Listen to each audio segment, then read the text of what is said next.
In today's episode, we are going to be covering the meaning of the three heads of the dragon, how it applies to the hatching of Daenerys' dragons and their future in the books, as well as covering the meaning of the song that Daemon sings to Vermithor in House of the Dragon, because it basically confirmed my working theory as to how all of this works. This video is part of a series, but it's going to be able to stand on its own, so if it's your first time on the channel, you've picked a good spot to start. I have a whole big series covering a lot of the magic of the world of Song of Ice and Fire, and the link to that will be at the end of this video, so stay tuned for that. And next video is a fun little theory set up by a lot of the implications of what we're going to be talking about here today. So with that being said, this is what the three heads of the dragon means. To understand this, we need to know that George R. R. Martin loves to write stories about consciousness and consciousness merging, hive minds, the consequences of all of that sort of stuff. And we already can see that taking place in our story with characters who can warg. Bran and Summer have a consciousness merging situation going on. In fact, one of the few things that you can really pretty unequivocally argue has magical powers in A Song of Ice and Fire is consciousness. Life force, consciousnesses, they have the ability to do things in A Song of Ice and Fire.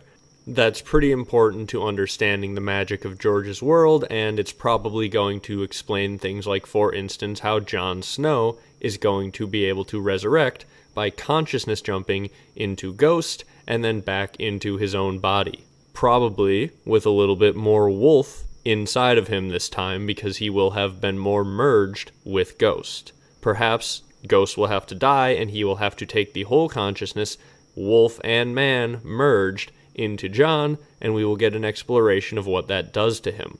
That's the type of thing that George does like to go into. So, that being said, the three heads of the dragon is the same thing. It is a recipe for a fully fledged dragon consciousness, and many people have speculated that the Targaryens hid blood magic recipes and rituals in their sigil and in their house words, fire and blood being the recipe for blood magic that they use and for hatching dragons. The three heads of the dragon being a way to pass down the idea that the three consciousnesses need to be fully merged to make a fully fledged dragon rider. So exactly which three consciousnesses are we talking about? Well, in regards to hatching Daenerys' dragons, I think we get a pretty good idea. We have the original dragon consciousness, or the dragon soul, as one of the three. You have the sacrifice that is used to hatch the dragon, the three souls that were burned on the pyre with Daenerys hatching her three dragons, leaves a 1-to-1 match, one of them going into each dragon, and that's the other of the two souls that you need to hatch the dragon, the third soul being the rider who takes the dragon to their full potential. That perfectly explains and lines up with everything we see with Daenerys' dragon hatching ritual, and the song the Daemon sings to Vermithor, which seems to be in an effort to get it ready to accept a new rider. So let's cover the lyrics of that song first, and then we'll move into the implications for Daenerys' dragon hatching ritual.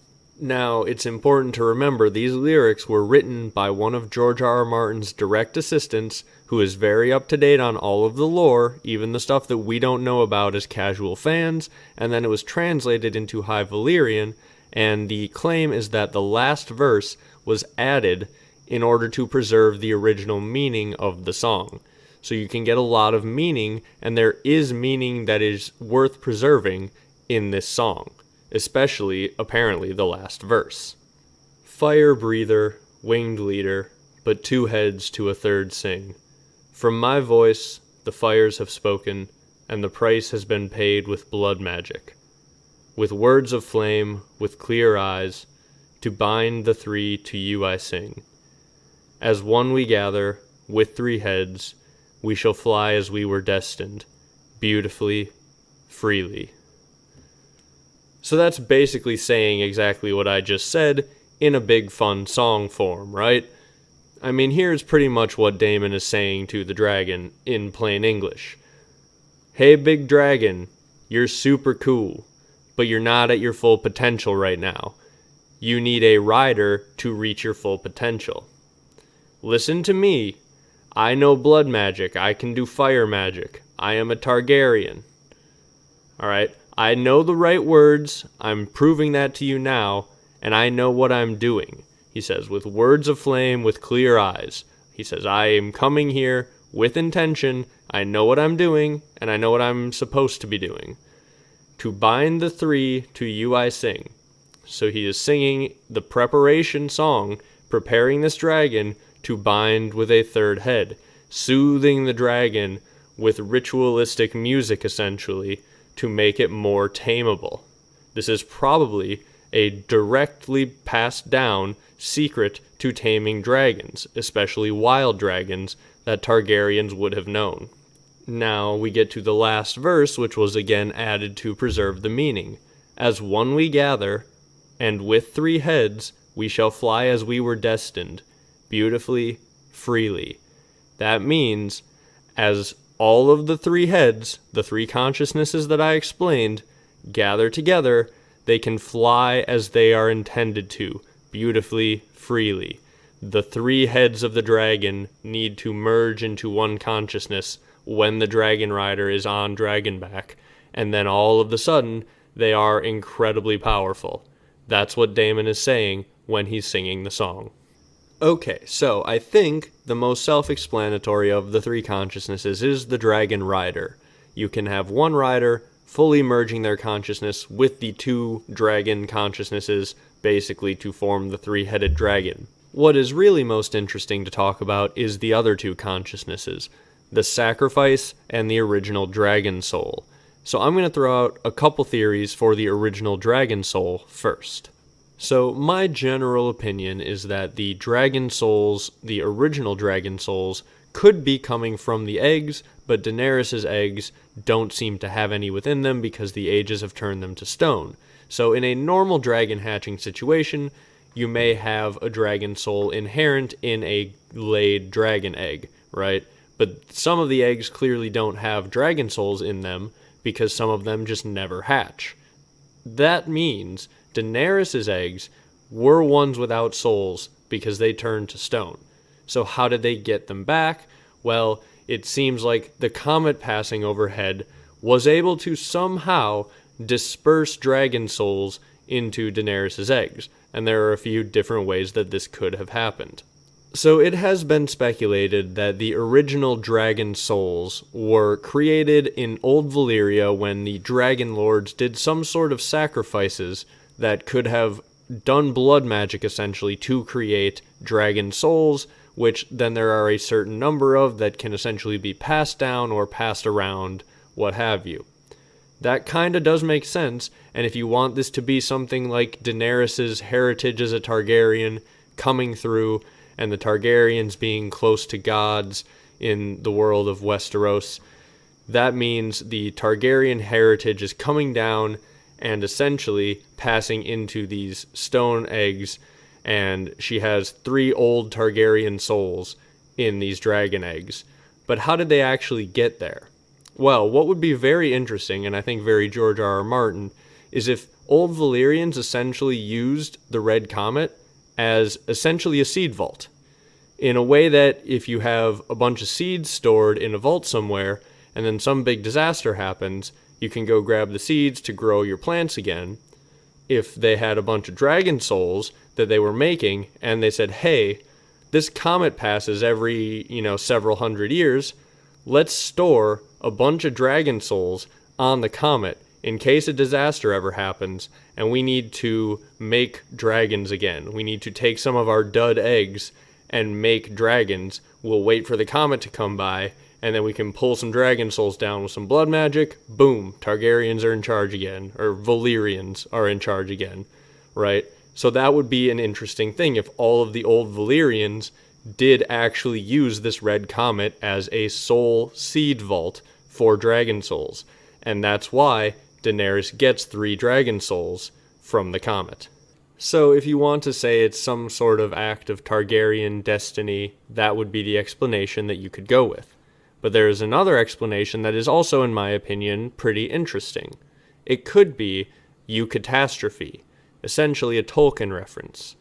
Tolkien used the word eucatastrophe to mean the opposite of catastrophe, and he used it to describe Gollum grabbing Frodo, biting the ring off of his finger, and falling into Mount Doom, because Frodo had given everything he had, and the power of evil was still able to overpower him. But the power of evil also overpowered Gollum, and that caused them to fight, which caused Gollum to fall into Mount Doom, thus destroying evil, and Tolkien wanted it written that way, because he wanted it to be so that the nature of evil, although very powerful, was inherently self-destroying. There would always be some act of God or act of eucatastrophe that when darkness and evil had won the day, would somehow destroy it. Essentially, the universe or God, whatever you want to call it, will always give good a chance, and the nature of evil means that that chance will always win out in the end. One of the things that I am building up to talk a little bit more about in this series, because it's one of the things I think George is doing with the story, is the talking about how the systems of power change in the world. And I think part of what he's doing with the Song of Ice and Fire is showing how both are methods of power, right? Fire is raw and uncontrollable power. Fire is the power of revolt and change, whereas ice is the power to preserve, the power to entrench itself. And what has happened in Westeros is the system of power has entrenched itself in ice, both literally and figuratively, right? It is literally the system of power, the center of the magic source, the world tree, encased in ice. And that's part of the problem. Fire has the power to destroy everything, but it also has the power to solve ice. And if a system of power becomes too entrenched, the people rise up in revolt.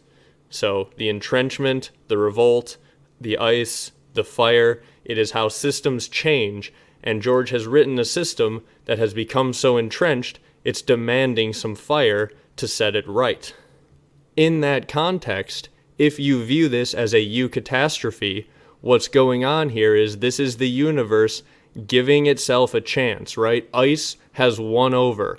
The world tree is frozen and has been frozen for 10,000 years, and you could say that now the universe has given a chance for fire to bring balance back when previously there was no chance. If the dragons are required to somehow unfreeze or uncorrupt the world tree, this comet passing by and dispensing dragon souls is essentially the universe giving good a chance, but rather than putting it right at the end of the story so that God and the act of God saves the day after all of the humans fail, it feels very George R.R. Martin to put it so far at the beginning of the story that basically the characters have to do all of the work anyway. You give Daenerys the ability to solve the problem, but she's going to have to go through a lot to get there, and she's going to have to do it all herself. You put the act of God or the act of eucatastrophe at the front rather than the end. To me, that feels like a very George R.R. Martin way to reference that in Tolkien. But up to you which one of those you prefer for the original source of the inherent dragon soul in Daenerys' dragon eggs. But in my opinion, whether by act of God or by act of Targaryen destiny, the source of the souls is the comet. But that leaves us with the last soul, the sacrifice, and the implications of this one are very, very interesting. So, in the situation of Daenerys' pyre, I think you have a pretty well set up one-for-one consciousness situation with the three souls burned in the ritual and the three dragons that emerge from the pyre.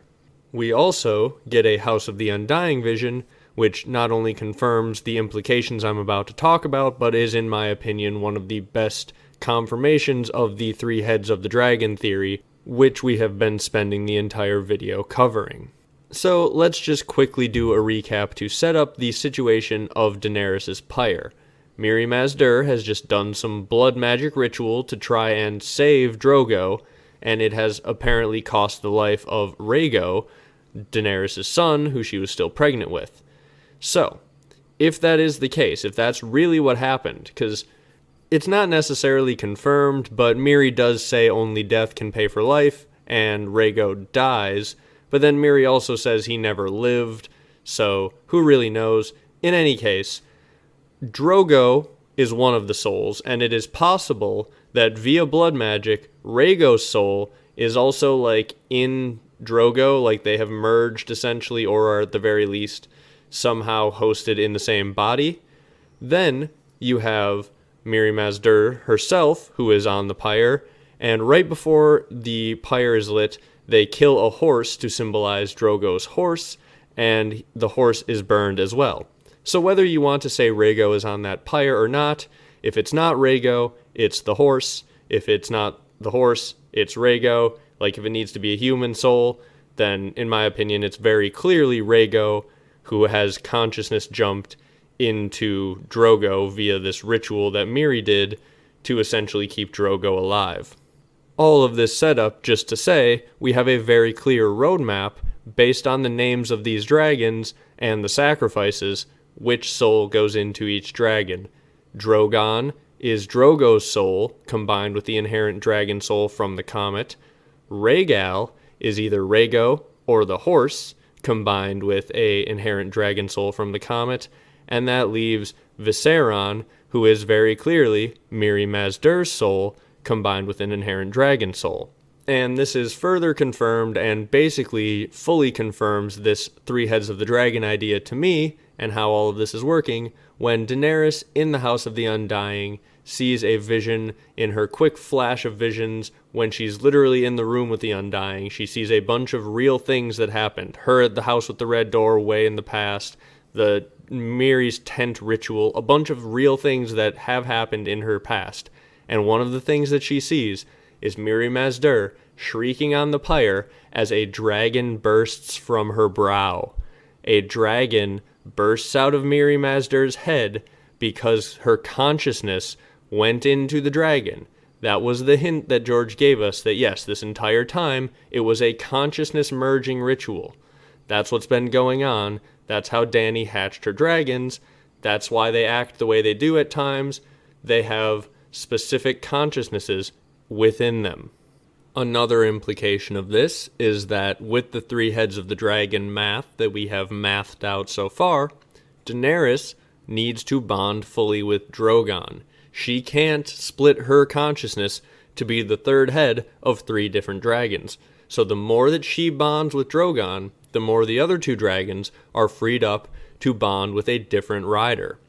Because I can only assume she has been somewhat splitting her bond three ways thus far, which is why she's had trouble controlling her dragons. She is very likely going to need to find other dragon riders the same way that Daemon is when he is singing a song to Vermithor. There needs to be other heads to these dragons. So it does make sense that just as Daenerys is fully bonding with Drogon out in the Dothraki Sea, George has set up a host of candidates who are all headed towards Daenerys, many of which would seem like the type of people who may want to claim a dragon. Now, I personally believe, based on what we have just talked about, everything is set up perfectly since Book 1 to make it very obvious who is going to ride one of Dany's free dragons. I'm going to save that for tomorrow's episode because I believe it deserves its own discussion. Some of you may be able to look back at a few of the clues I have laid out and figure out who I'm talking about, and I know you guys will be joining me to hear all about what's going to happen. But the rest of you, make sure you hit like and subscribe, and stay tuned to find out tomorrow who gets to ride one of Dany's dragons.